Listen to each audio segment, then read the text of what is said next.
اہل سنت و جماعت پر اس وقت جن فتنوں کا شدت سے حملہ ہے، ان فتنوں میں سے ایک فتنہ جاہل خطباء کا ہے، تفضیلی مقررین کا ہے۔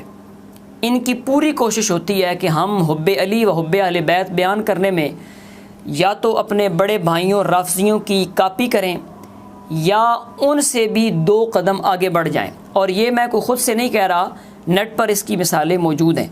ابھی چند روز پہلے نجم شاہ نامی ایک خطیب صاحب نے یہ بات ثابت کرنے کی کوشش کی اور اس بات کو بیان کیا کہ امام حسین قرآن سے افضل ہیں۔ اب انہوں نے قرآن مجید کی کس آیت سے یہ استدلال کیا، ان کا ثابت کرنے کا انداز کیا تھا، پھر کس طرح انہوں نے یہ اپنا من گھڑت استدلال ثابت کرنے کے لیے ایک خاص طریقہ اپنایا، اس کو آپ سماعت فرمائیں۔ روح الامین علی قلبک، قرآن نازل ہویا نبی دے دل دے اتے۔ بیجا قرآن نازل من وکھنا ہے، قرآن نازل ہویا نبی دے دل دے اتے۔ یا اللہ میں رہ نہ جان پیچھے، قرآن نازل ہویا ہے نبی دے دل دے اتے، اللہ اتے۔ حسینوں میں نہیں، حسین دل دے اندر ہے۔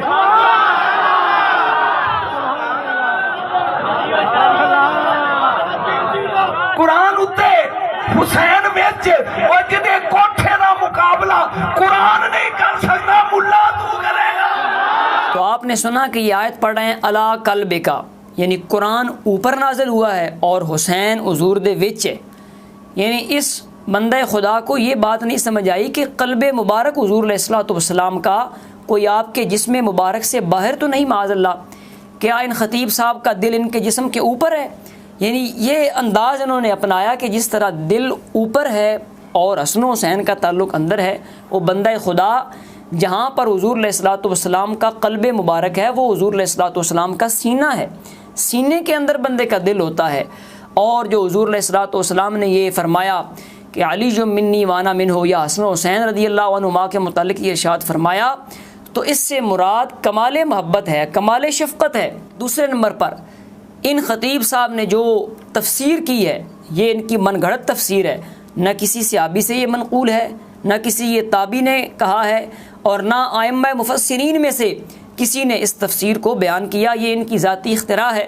اور حضور علیہ الصلوۃ والسلام کا یہ فرمان ہے، من قال فی القرآن برأیہ فلیتبوأ مقعدہ من النار، او کما قال علیہ السلام، جو قرآن کی من گھڑت تفسیر کرتا ہے اس کو چاہیے کہ وہ اپنا ٹھکانہ جہنم بنا لے۔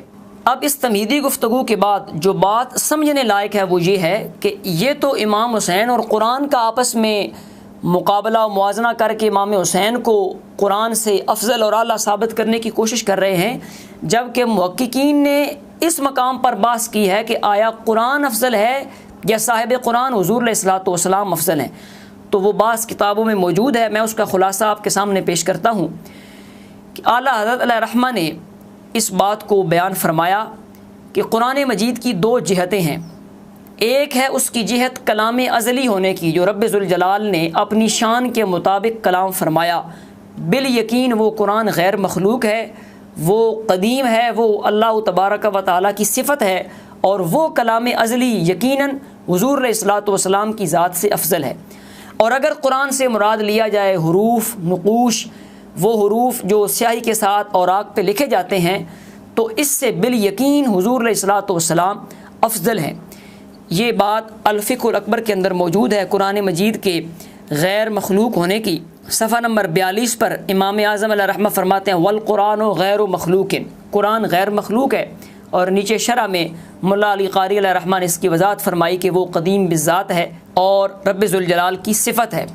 اسی طرح یہ سوال پوچھا گیا مفتی جلال الدین امجدی علیہ رحمہ سے، فتاوی فیض الرسول جلد نمبر 1 صفحہ نمبر 26 پر سوال ہوا کہ قرآن افضل ہے یا صاحب قرآن؟ تو آپ نے جواب ارشاد فرمایا قرآن افضل ہے اس لیے کہ وہ کلام الہی ہے، مخلوق نہیں ہے بلکہ قدیم بالذات ہے۔ شرح فقہ اکبر میں ہے کلام اللہ تعالی غیر مخلوق بل قدیم بالذات، اور صاحب قرآن صلی اللہ تعالیٰ علیہ وآلہ وسلم ساری مخلوقات میں سب سے افضل ہیں۔ تو وہ قرآن جو مخلوق نہیں ہے، قدیم ہے، وہ حضور علیہ الصلوۃ والسلام سے بھی افضل ہے۔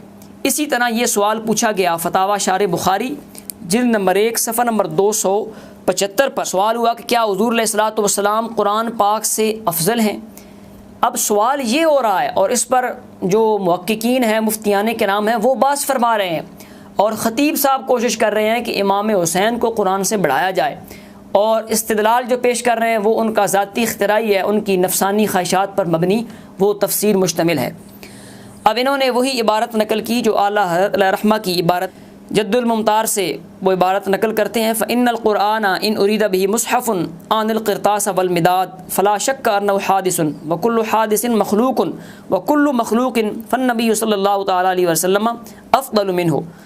خلاصہ اس عبارت کا یہ ہے کہ قرآن مجید کی دو حیثیتیں ہیں، ایک ہے اس کا کلام ازلی ہونا، بالیقین وہ کلام ازلی حضور علیہ الصلوۃ والسلام سے افضل ہے کیونکہ وہ رب ذوالجلال کی صفت ہے، اور ایک ہے قرآن مجید کی حیثیت حروف کی، نقوش کی، تو اس سے بالیقین حضور علیہ الصلوۃ والسلام افضل ہیں۔ اب یہ بات ذکر کرنے کے بعد مفتی صاحب نے کیا فرمایا؟ خطیب صاحب نجم شاہ صاحب کو میں دعوت دیتا ہوں کہ اس کی طرف غور کریں اور اپنی اصلاح کریں۔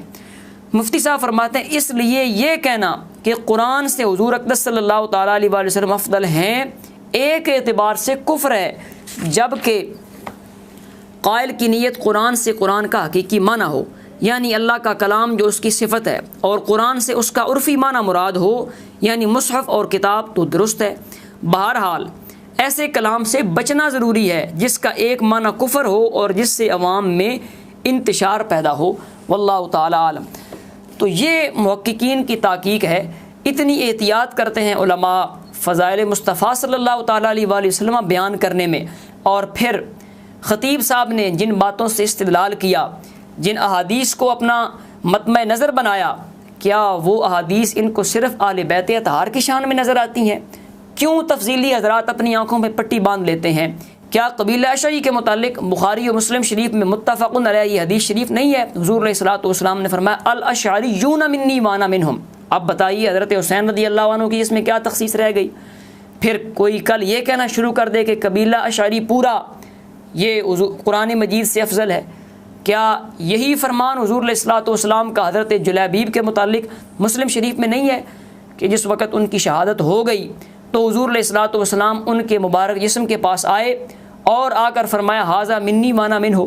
اب کوئی بندہ یہ کہنا شروع کر دے کہ جلیبیب جو ہے یہ قرآن سے افضل ہیں۔ کیا یہی فرمان حضور علیہ الصلوۃ والسلام کا حضرت عباس کے متعلق نہیں ہے؟ العباس منی وانا منہ جامع ترمذی میں موجود ہے۔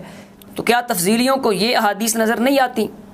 تو اس واسطے ضرورت اس امر کی ہے کہ حب اہل بیت بیان کرنے میں، شان علی حسن حسین رضی اللہ تعالی عنہم اجمعین بیان کرنے میں اکابر کا دامن تھاما جائے۔ اسلاف نے جو تشریحات پیش کی ہیں ان کے مطابق اہل بیت اطہار کی شان بیان کی جائے۔